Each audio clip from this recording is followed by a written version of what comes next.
Kalau takut dilamun ombak, jangan berumah di tepi pantai. Kalau takut hati bergolak, jangan sekali-kali masuk partai.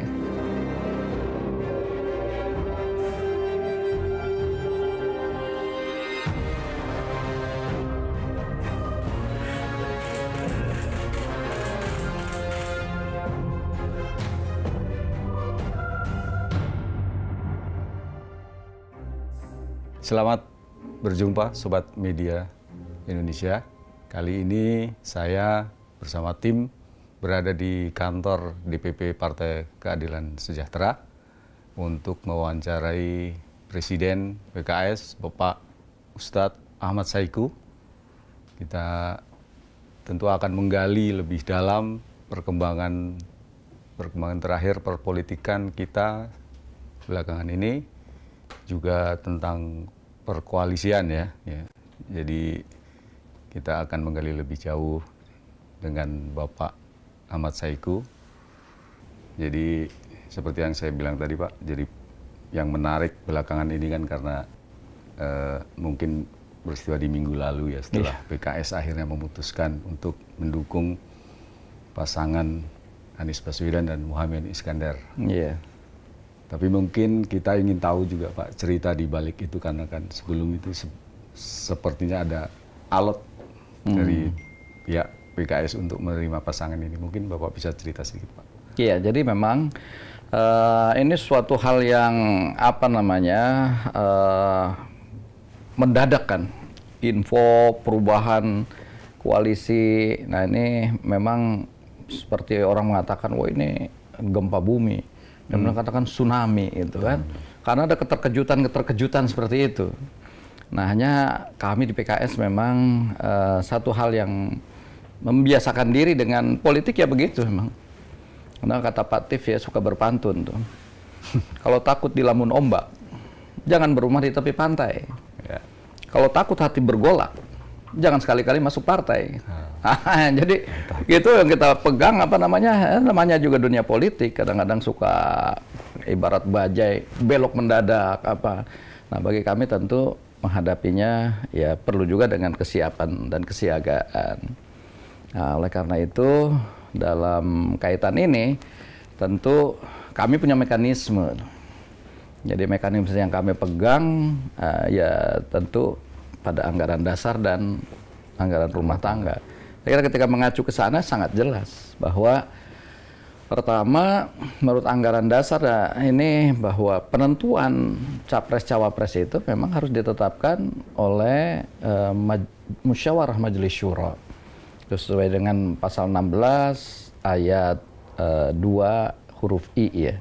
Nah, jadi kita berpegang pada itu lah, mengacu. Nah, lalu kenapa kok kita masih ada saat itu dengan Pak Anies ya, karena memang musyawarah majelis syuro yang sebelumnya yang ke-8 itu sudah menetapkan bahwa Partai Keadilan Sejahtera memberikan mandat amanah kepada Saudara Anies Rashid Baswedan sebagai bakal calon Presiden Republik Indonesia. Nah, jadi kita pegang itu sehingga ya di tengah dinamika itu ya kita tetap pada koalisi ini. Saat itu mungkin faktor yang membuat agak sulit adalah karena berkoalisi dengan PKB. Kan orang tahu ini bagaikan air dan minyak gitu Pak. Iya. Ya itu anggapan orang. Iya, anggapan orang. Makanya saya ingin nanya dari PKS sendiri sebenarnya gimana Pak? Kalau di tingkat beberapa koalisi di pilkada, kita sudah melakukan sinergitas ya. Ada yang kepala-kepala daerah yang diusung oleh PKB, kita juga ikut mengusungnya dan jadi juga gitu. Jadi satu hal yang biasa lah di dunia politik itu ya, dan mengusung keberhasilan dan sukses gitu bersama-sama dengan PKB. Jadi itu mungkin ada orang mengibaratkan juga, ini ibaratnya justru antara kopi dengan gula, ketika tambah air jadi nikmat. Tapi ketika di pilkada-pilkada yang bergabung antara PKS dan PKB itu, apakah mesin partainya juga memang bekerja bersama Pak? Atau memang sekedar mengusung sama-sama mengusung satu calon yang sama, atau memang mesin partainya juga bekerja sama? Bagi PKS, ketika sudah mengusung satu pasangan calon, kita nggak akan kemudian membiarkan mesin ini mati nggak bergerak. Karena komitmen kami bagaimanapun adalah tadi, salah satu patokan dasarnya adalah bagaimana probability to win-nya itu besar. Dan itu harus dengan menggerakkan mesin partai. Bukannya sekedar kita, ya sudah kita mengusung aja, biarkan aja mesin kita nggak bergerak. Tapi kita optimal ingin bahwa kepala daerah yang kita usung itu betul-betul bisa jadi betul-betul kepala daerah. Gitu. Oke, bagaimana dalam konteks yang untuk Pilpres ini, untuk pasangan Amin ini, Pak? Iya, apalagi kalau dalam konteks kepemimpinan nasional ya, kita akan all out justru untuk memenangkan pasangan ini. Oleh karena itu, saya berkeliling ke berbagai DPW, DPD, dan bertemu dengan masyarakat untuk meyakinkan, insya Allah mesin partai ini siap bekerja untuk kemenangan pasangan Amin. Nah, itu yang kita all out akan bekerja secara totalitas. PKS melihat probability win-nya besar atau? Saya menang sangat besar. Ya, apalagi kita sudah memulai duluan di masa pasangan yang lain belum terbentuk ya. Ini kan kita bisa bergerak duluan nih. Nah, ini melihat bahwa terus insya Allah akan ada peningkatan-peningkatan dan penerimaan di tengah masyarakat terhadap pasangan Amin ini. Saya sudah berkunjung juga ke beberapa tokoh-tokoh masyarakat, pesantren. Alhamdulillah dari sekian responnya itu justru banyak positif. Positif ya? Iya, terhadap pasangan ini. Termasuk berpasangan dengan Caimin iya. Dari PKB. Betul. Akar rumput tidak? Nggak masalah. Pak. Bahkan sekarang sudah di akar rumput sudah mulai ada kerjasama ya dalam bentuk misalnya istighosah, silaturahim, bahkan tabligh akbar kebangsaan. Insya Allah itu satu hal yang udah siap bergerak. Iya. Pak, tapi kalau kita lihat dari beberapa survei terakhir, ini pasangan Amin juga belum bergerak signifikan naiknya gitu ya. Nah, kalau menurut Bapak gimana? Ya, bagi kami biasa ya kalau dalam hal ini, karena kami di pengalaman mengusung Anies Rashid Baswedan pada pilkada ya, Pilgub di DKI, itu pasangan Pak Anies juga masih kondisi yang paling buncit ya. Nah, tentu ini yang justru menjadi ruang-ruang kerja kita, bagaimana mengikhtiarkan pemasaran, mengenalkan pasangan ini ke masyarakat, sehingga masyarakat mengenal ketika ada survei berikutnya, itu semakin meningkat. Nah, itulah tantangan kita, partai-partai dan kader-kader, insya Allah kita sudah sosialisasikan. Saya juga setelah pasangan ini disetujui oleh musyawarah majelis syuro, saya sudah buat instruksi agar ini bekerja secara optimal untuk memenangkan pasangan ini. Nah, jadi itu mudah-mudahan ada peningkatan elektabilitas dari setiap nanti. Masih ada 5 bulan lagi, saya kira ini masih cukup waktu untuk meningkatkannya. Tapi tim pemenangan dari koalisi ini belum terbentuk ya, Pak? Sedang berproses. Kemarin sekjen 3 partai juga sudah berkumpul. Hari ini kemungkinan juga bertemu kembali dalam rangka tadi melakukan percepatan tim pemenangan pasangan Anies ini. Pasangan Anies dan Caimin. Sudah ada kandidat, Pak, untuk ketua tim? Saya belum dapat update laporannya, tapi kita serahkanlah pada 3 partai ini nanti untuk menyepakati. Baik.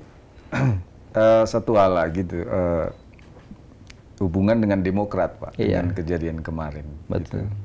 Apalagi Demokrat juga mengatakan Anies Baswedan ini pengkhianat gitu kan. Sementara PKS juga masih mendukung Anies. Jadi bagaimana antara PKS dan Demokrat ini, Pak? Pertama, tentu kita perlu memberikan ruang ya bahwa keputusan politik masing-masing partai itu kan ya merdeka memutuskan ya, kita tidak saling tersandra ya.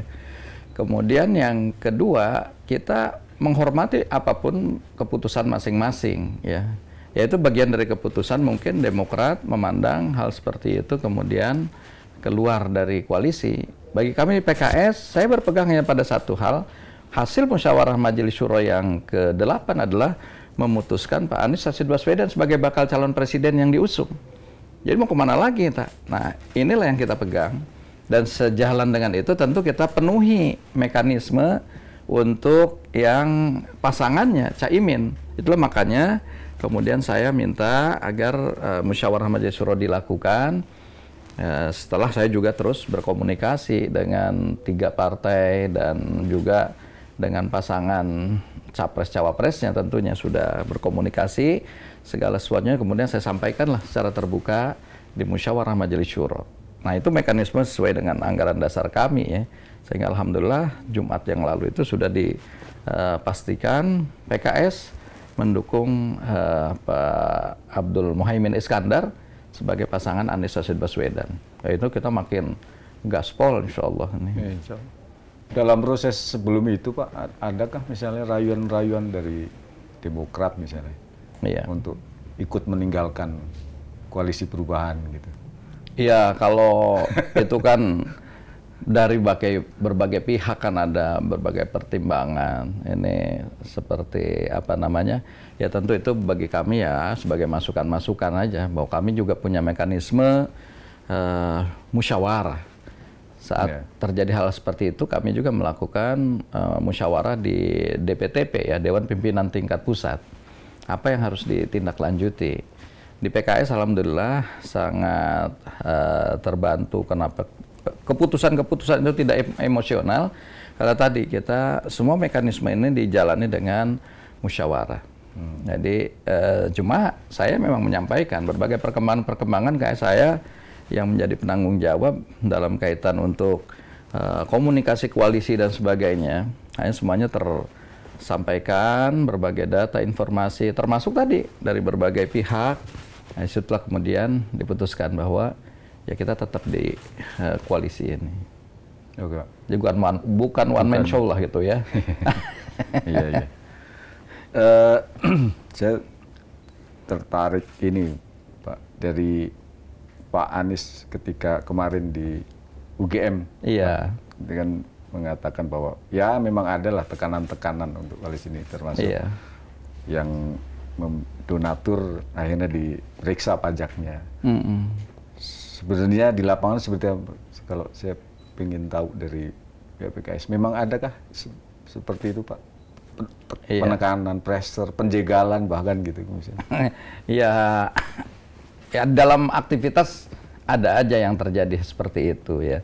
Ya contoh misalnya ketika kita akan mengadakan kegiatan, apa yang sudah tadi dilakukan, jelas-jelas sudah dapat izinnya, H-1 kemudian izinnya dibatalkan. Ya orang membuat kebingungan nih, ini gimana nih mau memindahkan kemana dalam waktu yang sangat singkat, sementara nggak ada alasan atau alternatif yang diberikan, ya apa namanya kemana nih kegiatan itu dilakukan. Ya hal seperti itu terjadi, ya tentu kita juga ya membiasakan di tengah suasana seperti ini agar mereka mencari itu alternatif dengan cepat gitu. Nah, alhamdulillah kemarin ketika di Bekasi terjadi seperti itu, ya sudah akhirnya malah mereka nggak masuk ke stadion, mereka melakukan aktivitasnya di luar stadion. Bahkan itu lebih akhirnya lebih semarak gitu. Nah, ya hal-hal seperti itu yang kadang dijumpai di lapangan. Ya, memang ada ya Pak ya? Iya. Kemarin juga ada pernyataan bahwa dari PKB ya, ada kemungkinan bahwa ini akan pilpres hanya 2 poros, 2 koalisi. Indikasinya memang mengarah ke situ kalau menurut PKS? Sejak awal sebenarnya PKS mempropos ini lebih dari 2 poros ya. Kenapa? Karena kalau 2 poros saja kita khawatir terjadi polarisasi yang kuat seperti 2 pemilu sebelumnya, sehingga kemudian terjadilah keterpecahan di tengah masyarakat. Nah, tentu kita ingin bahwa dalam pemilu 2024 ini itu bisa lebih banyak lagi, bukan hanya 2 poros ya minimal lebih dari 2. Itulah yang menyebabkan kami di PKS saat-saat awal itu justru melakukan judicial review terhadap ketentuan 20% pasal presidential threshold. Karena harapannya adalah angka 20% juga ketika memutuskan itu tidak berdasarkan kajian akademik yang mendalam. Ya pokoknya 20% gitu. Nah, kita ingin itu justru dilakukanlah kajian akademik yang rasional gitu. Angka itu dapat dari mana? Nah, kami sudah melakukan kajian diantaranya adalah dengan menggunakan ENPP, Effective Number Parliamentary Parties. Di situ angka yang didapatkan ya kisarannya nggak sebesar itu. Kisaran itu hanya 7-9%. Itu yang kemudian kami percaya diri mengajukan usulan itu ke Mahkamah Konstitusi. Nah, cuma nampaknya itu memang nggak dikabulkan oleh Mahkamah Konstitusi, ya kita kembali kepada klausul yang di perundang-undangannya 20%. Kemudian kita mencari pasangan-pasangan koalisi, ya, sehingga terjadilah tadi pasangan koalisi yang 3 partai itu. Iya. Memang belum ada yang dikabulkan dari MK soal belum PT. ada. Betul. Selain BKS pun belum ada yang betul. Lain. Kita udah yang ke-33 tuh, nggak salah. 33 kali? Iya. Dan 33 nggak boleh ada yang berulang gitu. Itu susah juga waktu mencari klausul-klausulnya juga nggak mudah. Tapi kalau opsinya PKS bukan menghapus PT, tapi tetap PT ada, PT, hanya pada angka besaran persentasinya yang di itu. Berarti ke depan masih akan ajuin lagi, Pak? Enggak, udah ini kan udah ditolak kan. Kita jalani aja apa yang ada ini. Nah, tentu tadi kembali kepada pertanyaan bahwa itu kami maksudkan agar dalam Pilpres ini nggak hanya 2 pasang aja gitu. Yeah. Ada 3 pasang atau 4 pasang ya, sehingga tidak terjadi polarisasi yang kemudian memecah di antara anak bangsa. Saya apresiasi dengan Pak Surya Paloh yang kemudian menyatakan bahwasanya ya ke depan udah hilang lagi itu cebong kampret itu nggak boleh terjadi karena keterpecahan yang nggak menguntungkan ya, bahkan ini justru yang akan melambatkan kita untuk bisa berkembang menjadi negara maju. Baik, kemungkinan kan ini 3 koalisi, Pak ya, iya. 3 capres. Dan Demokrat juga mungkin akan bergabung dengan koalisi Indonesia Maju. Ya. Iya. Bagaimana Pak Saiku melihat ini kemungkinan nanti pada Pilpres nanti dengan 3 poros ini? Insya Allah kita ya optimis lah bahwa dengan 3 partai ini penting kita bisa maju berlayar. Ya, itu mudah memenuhi, artinya presidential threshold sudah terpenuhi. Yang kedua, dengan ini kita tinggal menggerakkan mesin-mesin partai, kader, dan ini karena bagi kami alhamdulillah ya modal utama kami tentu tadi adalah soliditas struktur, militansi kader, yang itu kita akan gerakan untuk menuju pada pemenangan dan kerja-kerja bersama di antara ya sinergi dan kolaborasi di antara itu tadi para kader ini. Jadi kami optimis kalau ini bisa masih ada waktu kemudian melakukan kerja-kerja ini menuju pada pemenangan. Mudah-mudahan tadi takdirnya hasilnya misalnya pasangan Amin ini bisa menang. Mesin partai ini ada yang lebih fokus atau sama antara Pilpres dan Pileg, Pak? Ya, karena ini dilakukan bersamaan pada tanggal 14 Februari, tentu kita juga akan paralel ya. Oleh karena itu ketika kita mensosialisasikan partai, itu juga dimanfaatkan untuk mensosialisasikan pasangan capres-cawapres. Ya. Dan nggak masalah saya kira itu. Cuma pada masalah-masalah nanti kaitan-kaitan dengan ada dipersiapkan secara khusus, misalnya saksi. Ya. Untuk kita saksi partai akan persiapkan untuk pileg. Nah, untuk saksi Pilpres juga harus disiapkan betul. Nah, hal seperti ini mungkin ada yang perlu dipersiapkan secara khusus. Tapi kalau sosialisasinya, nampaknya itu bisa disosialisasikan pada saat yang bersamaan.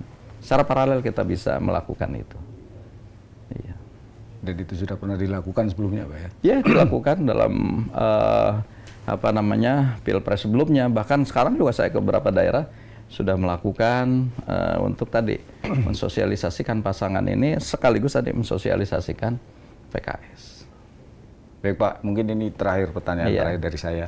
Lagi-lagi kan Anies Baswedan itu distigmakan sebagai pelaku politik identitas. Iya. Ya, harus ada strategi mungkin dari koalisi perubahan ini untuk setidaknya mengurangi atau menghapus stigma itu. Apakah memang sudah ada strategi khusus untuk itu, Pak? Ya, tentu kita melihat ini dari rekam jejak dan kinerja beliau ya. Kalau itu politik identitas, mungkin banyak komplain dari pihak-pihak yang lain saat beliau menjadi gubernur. Tapi nyatanya juga ada. Pengusaha-pengusaha yang dulu juga berkiprah pada saat gubernur sebelumnya juga bisa hidup dan berkiprah juga di masanya Pak Anies. Nah, jadi sekali lagi ini hanya sebagai satu tuduhan. Ya, bahwa ini politik identitas apanya itu memang untuk mungkin mendowngrade dalam kontestasi di pilkadanya. Tapi setelah kita melihat rekam jejak beliau sebagai gubernur, ya nggak ada juga yang dirugikan dan kemudian keberpihakannya hanya pada satu identitas saja, satu umat tertentu saja. Mari kita melihat bahwa bagaimana justru Pak Anies Rashid Baswedan bisa mendapat support dan dukungan dari komunitas Tionghoa gitu. Nah, jadi ini menunjukkan bahwasanya sosok beliau bisa kok diterima di mana saja. Nah, jadi sekali lagi ini jangan sampailah kita sendiri justru yang membuat stigma-stigma terhadap seseorang ya, karena yang tidak diinginkan dengan stigma yang buruk gitu. Seperti tadi stigma identitas lah, stigma ya, macam-macam. Kalau itu biasanya muncul tadi menjelang pilpres, menjelang pilkada atau pemilu. Oleh karena itu, saya berharap pada masyarakat kita lebih dewasa dalam mensikapi dinamika politik ini. Ke depan kita harus bersatu, berkolaborasi, bersinergi untuk membangun negeri kita ini. Jangan kemudian kita terpecah belah terus sehingga akhirnya justru kita sulit untuk merealisasikan amanat founding father kita dalam pembukaan Undang-Undang Dasar, bagaimana menjaga kedaulatan Republik Indonesia, mencerdaskan kehidupan bangsa, dan mensejahterakan masyarakatnya. Bahkan kita harusnya berkutat pada masalah-masalah internal dalam negeri, karena amanat founding father kita adalah ikut terlibat dalam ketertiban dunia, sangat jelas. Nah, bagaimana mungkin itu bisa terwujud cita-cita besar mereka ya pada saat kita disibukkan dengan kondisi perpecahan terus di antara anak-anak bangsa ini. Itu sangat kontraproduktif dengan apa yang diharapkan, dicita-citakan oleh founding father kita. Baik, terima kasih banyak Pak. Sama-sama. Pencerahan pagi ini. Amin. Mas kasih Pak Punto sudah berkenan hadir di kantor kami. Terima kasih Pak. Oke, baik Sobat Media. Berikut tadi wawancara saya dengan Presiden Partai Keadilan Sejahtera, Bapak Ahmad Saiku. Semoga dari obrolan kita ini bisa mencerahkan, amin, dan membuat jelas untuk beberapa hal yang selama ini kita masih pertanyakan. Baik, terima kasih. Sampai jumpa lagi di wawancara berikutnya dengan kami. Assalamualaikum warahmatullahi wabarakatuh. Waalaikumsalam warahmatullahi wabarakatuh.